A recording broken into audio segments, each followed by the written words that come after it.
There are some childhood memories that gradually fade with time. Others remain as vivid as if they happened yesterday. For me, one memory has stayed crystal clear for more than half a century. I was 11 years old in 1969, attending a perfectly ordinary Church of England primary school in Cockermouth, Cumbria. Life at school was very different then. Children were expected to sit quietly, obey instantly, and never answer back. Corporal punishment was simply part of school life. Most parents accepted it without question, believing teachers knew best. Like most girls of my age, I occasionally whispered to friends during lessons. On this particular afternoon, my class teacher, a woman, decided that I had talked once too often. When the bell rang at the end of the day, I was told to remain behind. I remember assuming I was going to receive a stern lecture. Perhaps I would be made to write lines or kept in detention. Instead, something happened that I could never have imagined. Without any lengthy discussion, my teacher sat down on her chair and called me over. Before I fully realized what was happening, she took hold of my arm, drew me across her lap, and positioned me face down over her knees. I was completely helpless. My feet dangled towards the floor while my upper body hung over one side of her lap. One of her arms held me firmly in place across my back and waist, so that wriggling away was impossible. Then the smacking began. Her open hand landed hard across the seat of my skirt, each slap striking the same area of my bottom. The first few took my breath away with the shock, but they did not stop. One followed another in a relentless rhythm. The blows became increasingly painful. By the time she had reached 20, my bottom was burning fiercely beneath my skirt. Every fresh smack seemed to land on skin that was already sore and tender. I remember instinctively trying to tense my muscles, hoping somehow it might lessen the pain, but it made little difference. There were about 30 smacks altogether. Each one was delivered with considerable force. They were not playful taps or token slaps. They were intended to hurt, and they certainly did. By the end, I was fighting back tears, humiliated as much as I was hurting. What affected me even more than the pain was the position itself. Being held face down across an adult's lap, completely powerless while my teacher repeatedly smacked my bottom, felt intensely degrading. Although I never believed there was anything improper in her motives, it was carried out briskly, severely, and with obvious determination to punish. It nevertheless left me with a profound sense of embarrassment. Even as an 11-year-old, it seemed a very undignified way to discipline a child. Looking back now, I still do not believe that talking in class justified such a lengthy and painful punishment. Children chatter. It is hardly the crime of the century.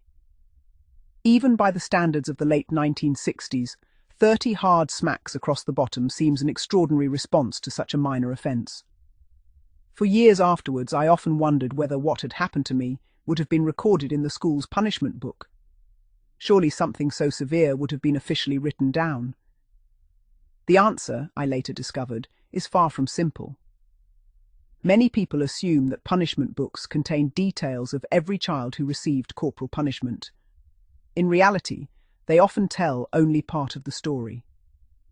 School logbooks can sometimes provide a far more revealing picture of everyday discipline, and because they are not always subject to the same closure periods, they are sometimes available to historians much sooner.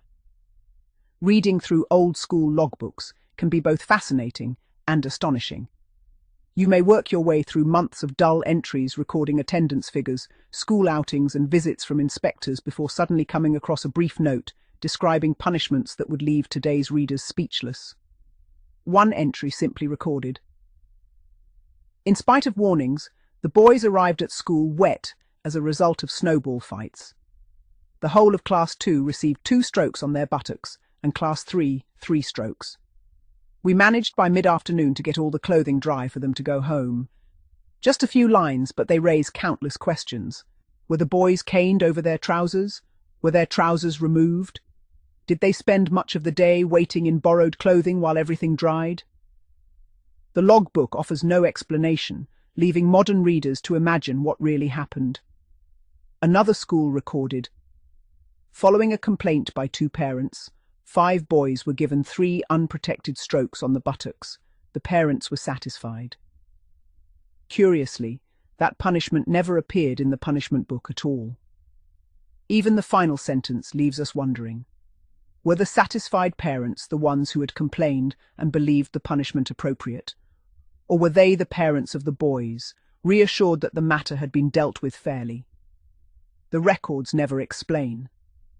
Examples like these remind us just how deeply corporal punishment was woven into everyday school life. It was regarded as perfectly ordinary discipline. Few people questioned it, and even fewer challenged the authority of teachers. So would my own teacher have been considered to have acted properly? The answer depends very much upon the standards of the day. The first question is whether my parents knew. Mine never did. Had they been told, I suspect they would have been rather shocked, although I cannot be certain. Many parents in the 1960s believed teachers stood in loco parentis, literally in the place of the parent, and trusted them to decide how children should be disciplined. Complaints against schools were relatively uncommon. The second question is whether this was a normal punishment in that particular school.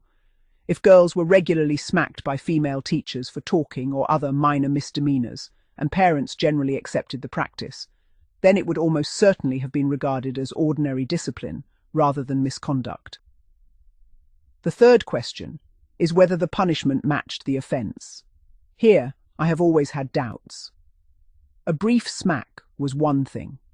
30 hard slaps delivered over the knee for talking during a lesson feels excessive, even judged by the attitudes of the late 1960s. The punishment lasted far longer than seemed necessary and caused far more pain than the offence deserved. Finally, there is the question people sometimes ask today: was there any improper motive? Personally, I have never believed there was.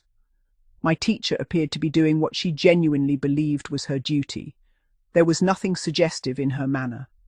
The punishment was severe, businesslike, and intended purely as discipline. Yet that does not alter the fact that it was profoundly humiliating for the child receiving it.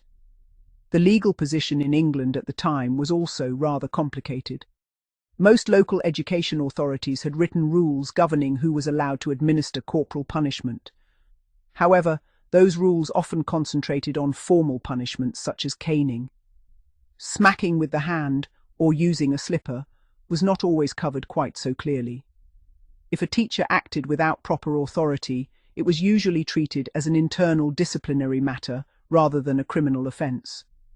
Schools might simply remind the teacher of the correct procedures, or formally authorize her to administer punishment in future.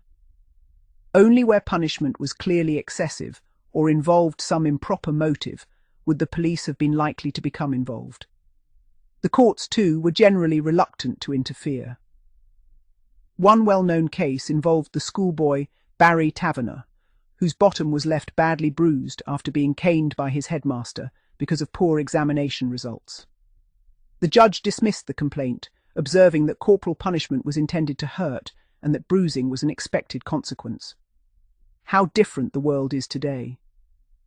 Corporal punishment has long disappeared from state schools, and the idea of a teacher pulling a child over her knee and administering 30 hard smacks would now horrify most people.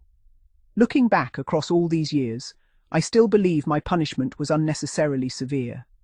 The physical pain disappeared after a day or two. The humiliation has never quite gone away. Perhaps that is why, even now, I can remember every detail of that afternoon in 1969, as clearly as if it had happened only yesterday.